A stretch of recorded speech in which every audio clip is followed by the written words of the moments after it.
क्षीरसागर यांच्या माध्यमातून आपण मोरवंची इथे आलेलो आहेत. तर आपण जाणून घेऊया या मावशींना हे फायटोन ज्यूसचा काय रिझल्ट कसा वाटला. मावशी तुमचं नाव सांगा आम्हाला. माझं नाव सुरेखा नारायण साळुंके, मोरवंची. बरं, हे फायटोन ज्यूस घ्यायच्या अगोदर तुम्हाला समस्या काय होत्या? मला ही ज्यूस घ्यायच्या आधी मला लय समस्या होती. माझ्या मणक्यात गंभीर दुखत होतं, हातापायात आग पडत होती, गुडघे दुखत होते, मला चालता येत नव्हतं.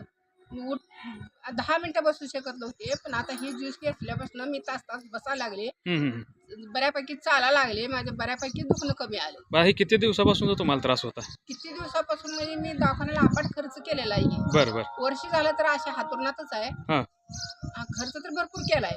म्हणजे तुम्ही बोलता बोलता म्हणे 2दा मणक्याचं ऑपरेशन झालं, आयसीयू मध्ये मणक्याचं होतं. 2दा ऑपरेशन झाले तरी पण मणका राहिलाच नाही. बरं बरं. आणि ह्या ज्यूसमुळे अर्धा निमा मणका राहिला. किती दिवस झाला आता घेताय?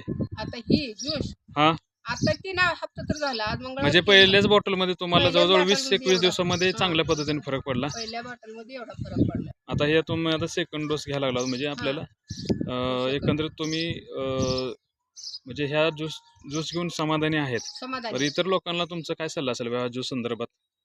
म्हणजे ही काय सल्ला देणार, माझं ह्या ज्यूस पासून भरपूर आजार राहिलेला आहे. हां हां हां हां. आणि माझ्यापासून ही माझं चांगलं झाले, तुम्ही पण घ्यावा.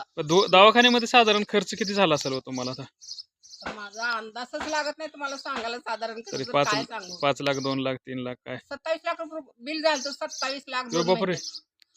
तरी सुद्धा म्हणजे तुमचं निदान पूर्ण झालं नाही. झालंच नाही. पुन्हा आता त्याला झालं वर्ष 1.5 वर्ष. हां हां. तरी मी दवाखाना करते, गोळ्या खाते, तरी मला पण आता काही फरक नाही. आता हे ज्यूस घेतल्यापासून गोळ्या वगैरे सगळ्या बंद? एक सुद्धा गोळी खाल्ली नाही. गोळ्या सगळ्या काल गबाळ गुंडाळून फेकून दिल्या. अरे बाप. ही वा ज्यूस वा तेवढा वा. पेते.